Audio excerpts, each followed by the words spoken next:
Welcome, sports junkies, to another edition of Double Play. I'm Brandon. I'm Jay. I'm Ron Burgundy, and it's time to get started.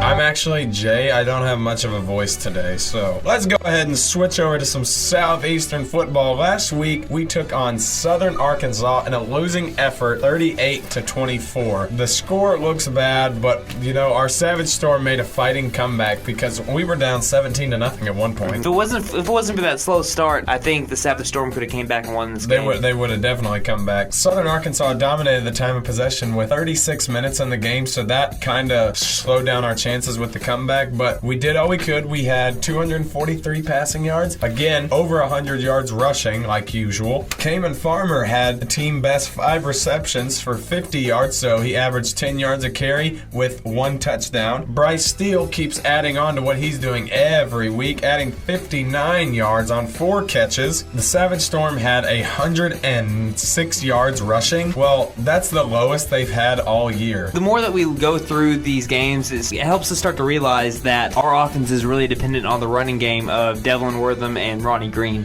What does that say when the lowest rushing yards of the season is 106? When you break that 100-yard rushing every time, that's generally pretty gravy.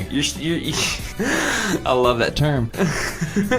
That's gravy, bro. That's so gravy. Devlin Wortham finished with 38 yards on 10 carries, and Ronnie Green had 37 on 10 carries, while the league's...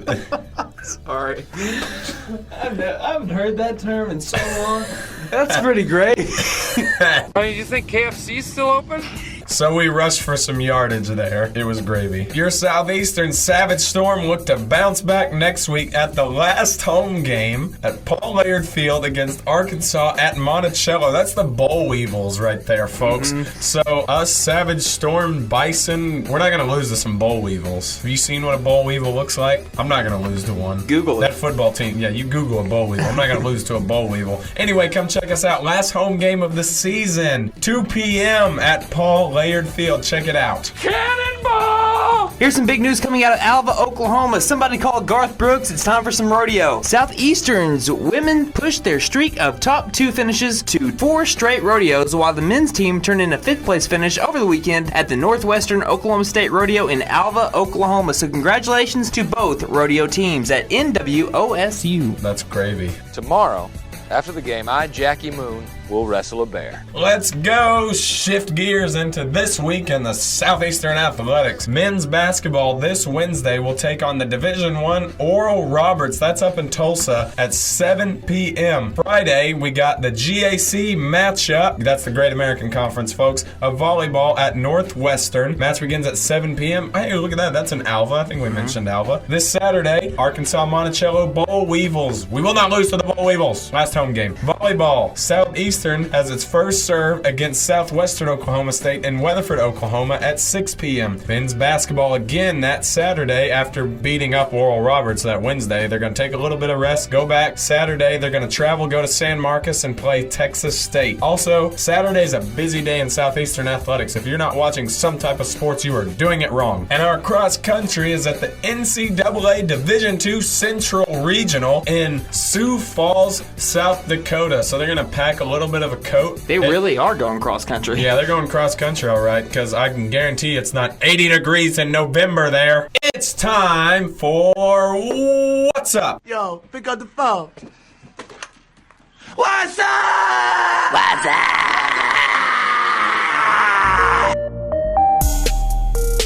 Here's what's up in the world of sports. So the Oklahoma City Thunder, they did lose Kevin Durant, but here recently they signed 2 pretty good extensions for both Victor Oladipo and Steven Adams. 4 years, $84 million for Victor Oladipo. 4 years, $100 million for Steven Adams. I'm in the wrong business. Steven Adams is one of my favorite basketball players just because he's a relatable guy. He's funny, and he's really broken out, too, as an athlete. Steven Adams, he's one half of the Mustache Brothers with Enos Cantor. But here's what happened here. here. After signing that 4-year, $100 million contract, a reporter asked him, what was your first purchase? You know, and some people want steak, and some people go out and maybe buy a house for their mom, or they go buy a house for themselves. What do you get? What would you do with your first purchase? I would find a way to make my voice better right now, or I'd go buy some gravy.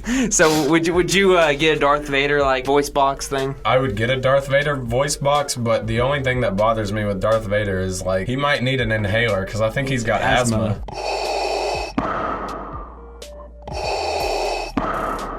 Well, Steven Adams said that his first buy was actually a phone. Why? Because he dropped it in the cold tub and didn't replace it for 3 days, making negotiations a bit difficult actually with his agent couldn't even reach him. His agent goes, why can't I get a hold of you? Oh, my phone. My phone's gone. This is the quote from Adams. He goes, it didn't work for like 3 days as stuff was going on, Adams said. My agent was trying to contact me and stuff, and I was like, I can't. I'm sorry. I just don't have a phone. So that was my purchase Monday. But he did say he got a Galaxy S7 Edge. That's a lot better than what Andrew Luck has. Andrew Luck had a flip phone, and AT&T upgraded him for free. They gave him a flip phone with a camera. That's the first time he's ever had a camera phone. Hey. Andrew Luck, largest quarterback contract in the NFL. He's come a long way from fighting over at Gettysburg. You know, he looks like he's straight out of a Civil War portrait. With that neck beard and everything. Yeah, my dear Virginia. Double Play is produced by U92 in the Department of Art, Communication, and Theater at Southeastern Oklahoma State University. Make sure that you go catch our Facebook page, U92FM. Yeah, make sure you're doing the U. And also you can go to KSSU U92, our YouTube page, and catch all previous episodes of any of our shows. I'm Brandon. I'm Jay. And that has been Double Play. We'll see you next week.